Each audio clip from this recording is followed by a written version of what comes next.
Hello friends, आप सब कैसे हो? आई होप आप अच्छे होंगे। आज हम आपके लिए लेके आए हैं क्लास 12 बायोलॉजी चैप्टर 4 की यूनिट 4।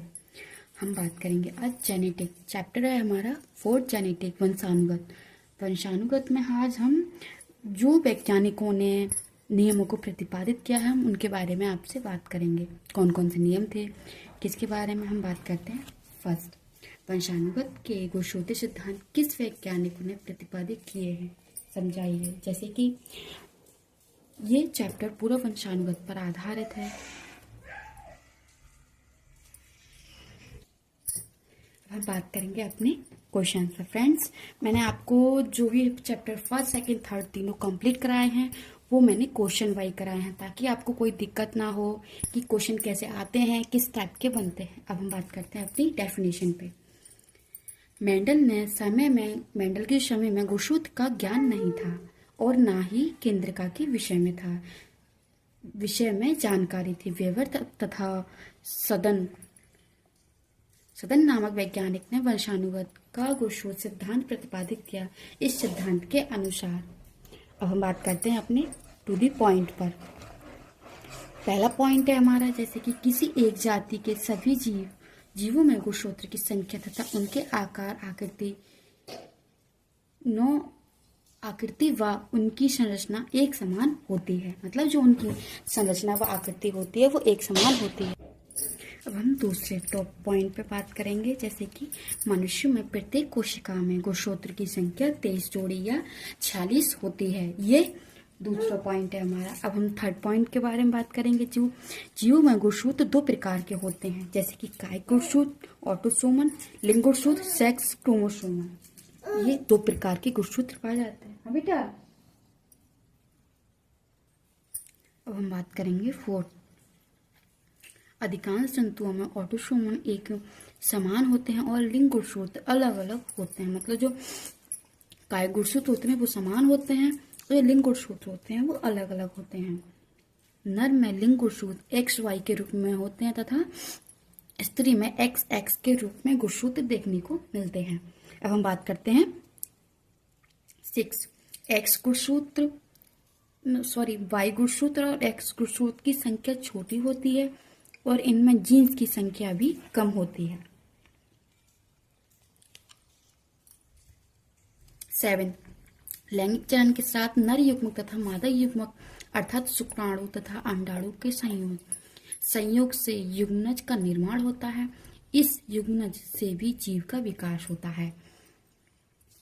लास्ट पॉइंट, जैसे कि बनने वाला नए जीव में गुणसूत्र की संख्या माता पिता के समान होती है।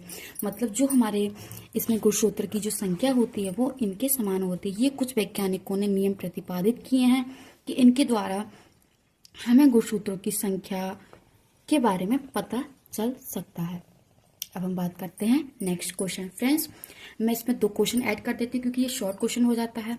अब हम बात करते हैं लिंग निर्धारण, सेक्स डिटरमिनेशन से आप क्या समझते हो? मनुष्यों में लिंग निर्धारण को रेखा चित्र से समझाइए। मैं आपको इसके विद एग्जाम्पल के साथ समझाऊंगी। अब हम बात करने जा रहे हैं इसका फ्रेंड्स, आपको एक क्वेश्चन के साथ दूसरा क्वेश्चन भी देखने को मिलता है। लिंग निर्धारण क्या है, ये कितने प्रकार के होते हैं और पक्षियों में, मनुष्यों में, कीटों में व मधुमक्खियों में लिंग निर्धारण को समझाना है। हम उसके बारे में आपसे बात करेंगे। जैसे कि लिंग निर्धारण, सेक्स डिटरमिनेशन। कुछ निम्न कीटों के प्राणियों को छोड़कर सभी जीवधारियों में नर तथा मादा जनन अंग अलग अलग पाए जाते हैं। मतलब जो लिंग निर्धारण है, मतलब जो कीटों में, प्राणियों में जो नर व मादा जनन अंग होता है वो हर में अलग अलग प्रकार का पाया जाता है। कुछ जंतुओं में नर व मादा को बाहर से देखकर पहचाना जा सकता है तथा कुछ को नहीं पहचाना जा सकता। जीवों में लिंग भी मेंडलीय लक्षण है जो कि अगली पीढ़ी में वंशानुगत होता है। इस लिंग का निर्धारण लिंग गुणसूत्र कहलाते हैं। मतलब जो मनुष्य लिंग का निर्धारण करता है हम उसको लिंग गुणसूत्र कहते हैं। अब हम बात करते हैं इसके एग्जाम्पल के बारे में। जैसे कि लिंग निर्धारण का गुणसूत्र सिद्धांत मैकलिंग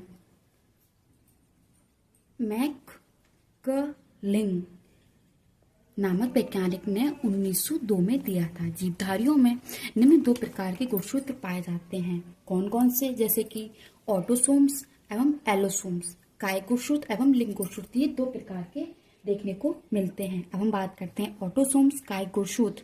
ये गुणसूत्र नर व मादा में समान होते हैं और इनकी संख्या भी बराबर होती है। इन पर केवल कायिक लक्षण के जीन्स उपस्थित होते हैं। मतलब जो ऑटोसोम्स होते हैं इन पर सिर्फ कायिक जीन्स के जो लक्षण है वही उपस्थित होंगे, उसे हम ऑटोसोम्स कहते हैं। अब हम बात करते हैं सेकंड, एलोसोम्स, लिंग गुणसूत्र। ये गुणसूत्र ही लिंग का निर्धारण करते हैं तथा नर तथा मादा में लिंग गुणसूत्र असमान होते हैं, मतलब इसमें असमान होते हैं। अब हम बात करते हैं लिंग निर्धारण के प्रकार, प्रारूप, मतलब जो भी इनके प्रकार हैं, किस किस प्रकार से हम इनको कितने कितने प्राणियों में बांट सकते हैं। जैसे पहला XXXY प्रकार का लिंग निर्धारण, दूसरा XZWZZZ प्रकार का लिंग निर्धारण, लिंग निर्धारण, थर्ड XXXO प्रकार का लिंग निर्धारण, फोर्थ हैप्टाइड डिप्लोटाइड प्रकार के लिंग निर्धारण। अब हम बात करते हैं फर्स्ट XXXY प्रकार के लिंग निर्धारण के बारे में, हम आपसे डिटेल से बात करेंगे। अब हम बात करते हैं फर्स्ट XXXY का लिंग निर्धारण।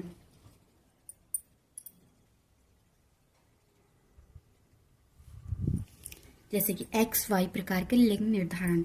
इस प्रकार का लिंग निर्धारण उच्च वर्ग के प्राणियों में देखने को मिलता है।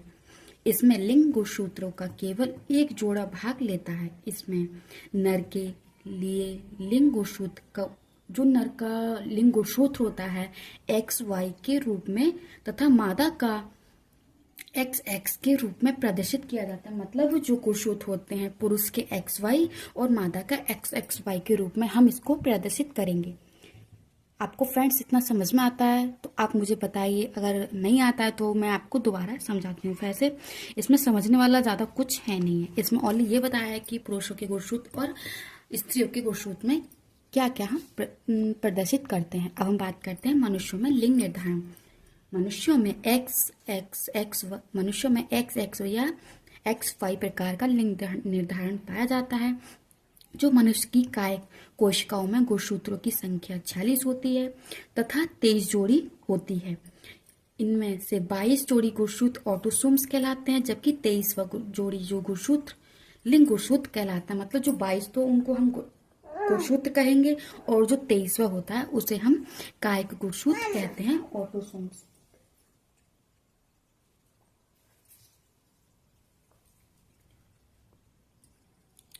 जबकि 23वें जोड़ी के गुणसूत्र लिंग गुणसूत्र कहलाते हैं। ये गुणसूत्र ही मनुष्य में लिंग का निर्धारण करते हैं। नहीं बेटा, लिंग गुणसूत्र स्त्रियों में समान होते हैं और XX के रूप में प्रदर्शित करते हैं,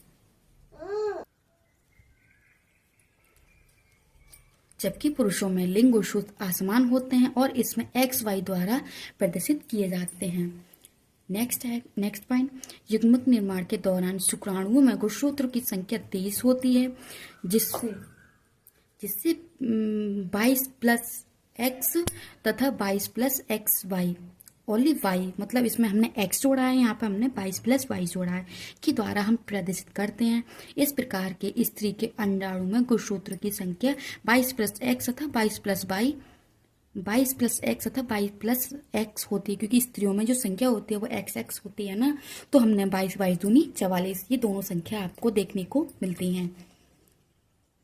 अब हम बात करते हैं पुरुषों में 44+XY, स्त्री में 44+XX।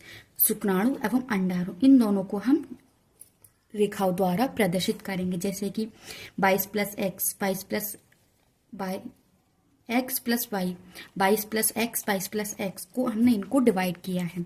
अब हम इनके साथ 22+X को 22+X के साथ जोड़ते हैं तो हमें इससे लड़की प्राप्त होती है, क्योंकि ये XX स्त्री का गुणसूत्र होता है। अब हम इसको दोबारा करते हैं, 22+X 22 दूनी 44 प्लस डबल X को हम इससे 22+X करते हैं, इससे हमें इससे भी लड़की प्राप्त होती है।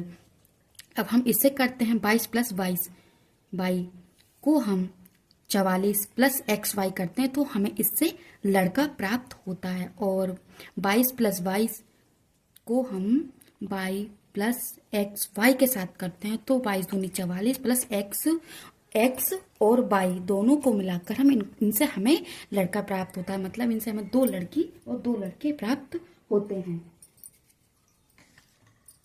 नेक्स्ट आगे दूसरा बात करते हैं। अब बात करते हैं सेकंड, डब्ल्यू जेड जेड प्रकार के लिंग निर्धारण। इस प्रकार का लिंग निर्धारण पक्षियों में पाया जाता है। इनमें नर युग्मक सगम युग्मकी होता है और उन्होंने जेड जेड के द्वारा प्रदर्शित करते हैं, जबकि मादा विषम युग्मकी होता है और इसे डब्ल्यू जेड के द्वारा प्रदर्शित किया जाता है। युग्मक निर्माण के समय नर पक्षी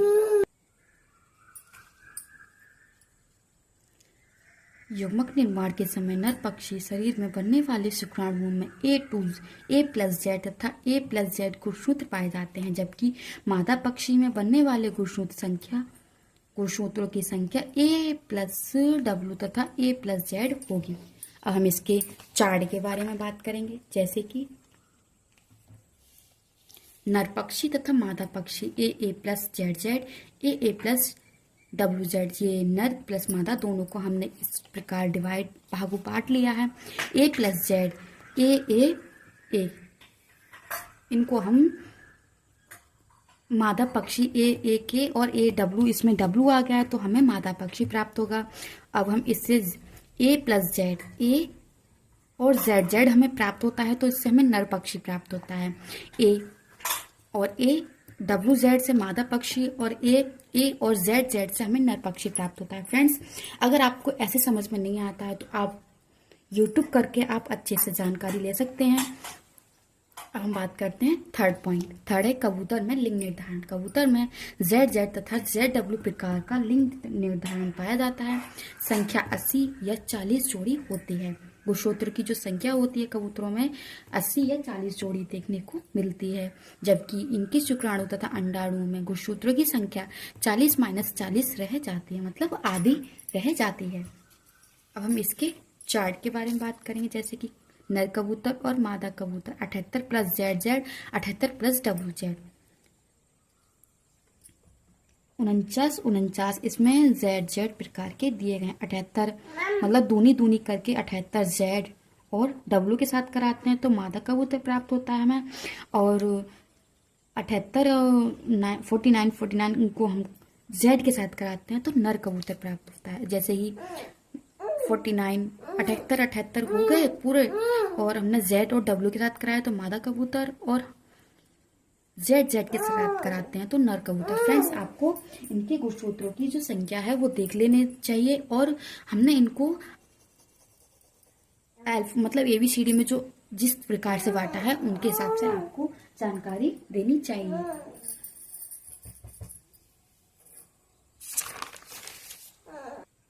अब हम बात करते हैं XO प्रकार के लिंग निर्धारण। इस प्रकार का लिंग निर्धारण कीटों में पाया जाता है। इनमें लिंग का निर्धारण लिंग गुणसूत्र के द्वारा होता है। इनमें मादा युग्म की होती है और इनमें 2 X गुणसूत्र पाए जाते हैं, जबकि नर में केवल एक लिंग गुणसूत्र X के रूप में ही पाए जाते हैं। ये X और XO प्रकार का निर्धारण कहलाता है।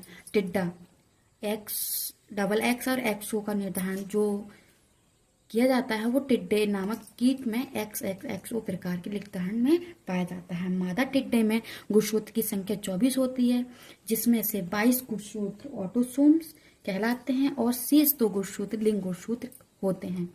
इसे 22 प्लस XX के रूप में प्रदर्शित करते हैं, जबकि नर टिड्डे में गुणसूत्र की संख्या 23 होती है, जिसमें से 22 ऑटोसोम्स गुणसूत्र होते हैं और शेष एक लिंग गुणसूत्र X के रूप में पाया जाता है।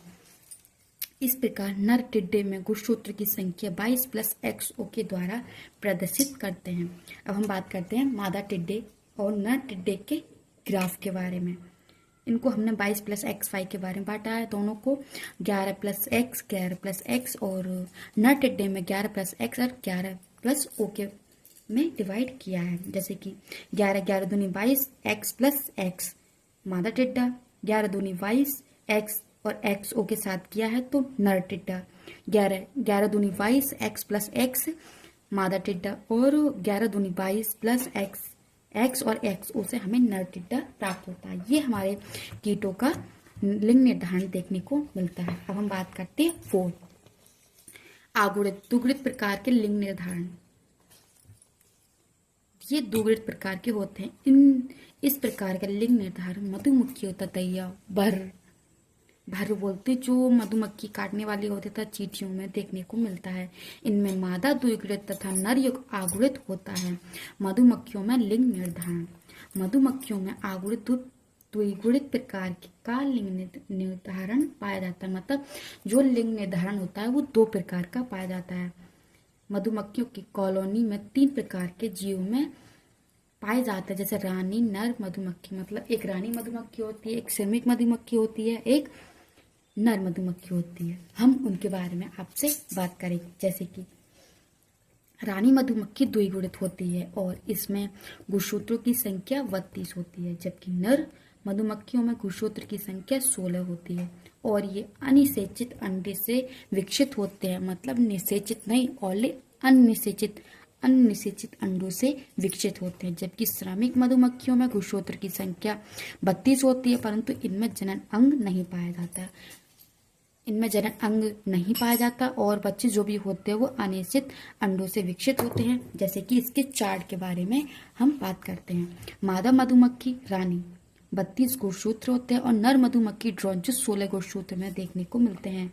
16 दूनी 32 मतलब निषेचित मादा युग्म मधुमक्खी प्राप्त होती है और 16 से 16 मतलब नर मधुमक्खी। इसमें कोई क्रिया नहीं होती है, अनिषेक जनन होता है, इसलिए निषेचन नहीं होता है, सिर्फ निषेचित अंडे प्राप्त होते हैं। फ्रेंड्स, आप सभी को नोट्स कैसे लगे आप कमेंट सेक्शन में बताना, एंड मुझे आप ये बताना कि वीडियो आपके लिए कितनी हेल्पफुल होती है और आपको क्या क्या समझ में आया। अगर आपको समझ में नहीं आया तो मुझे आप कमेंट सेक्शन में बता सकते हैं, मैं आपको फिर से दोबारा समझाने की कोशिश करूँगी। और आप जितना सा हो सके आप वीडियो को ज़्यादा से ज़्यादा लाइक करें, शेयर करें एंड सब्सक्राइब करना ना भूलें। फ्रेंड्स, मैंने आपको जैसा जो थ्योरी बेस होता है मैंने वो आपको कंप्लीट कराया है। थोड़ा जल्दी हो सकती है, उसके लिए मैं माफ़ी चाहती हूँ, क्योंकि फ्रेंड्स मेरी बेटी मेरे पास खड़ी है इसलिए मुझे थोड़ा जल्दी करना पड़ा है। आप इसके अच्छे से नोट्स बना लेना ताकि आपको एग्ज़ाम में कोई दिक्कत ना हो। मैं आपको एक बार और फिर से दिखा देती हूँ। अगर आपको कोई इसमें कोई दिक्कत आती है तो मुझे आप कमेंट सेक्शन में बता सकते हैं, मैं आपको इसका जो भी हल होगा मैं आपको बता दूँगी। आप वीडियो को ज़्यादा से ज़्यादा लाइक करें, शेयर करें एंड सब्सक्राइब करना ना भूलें।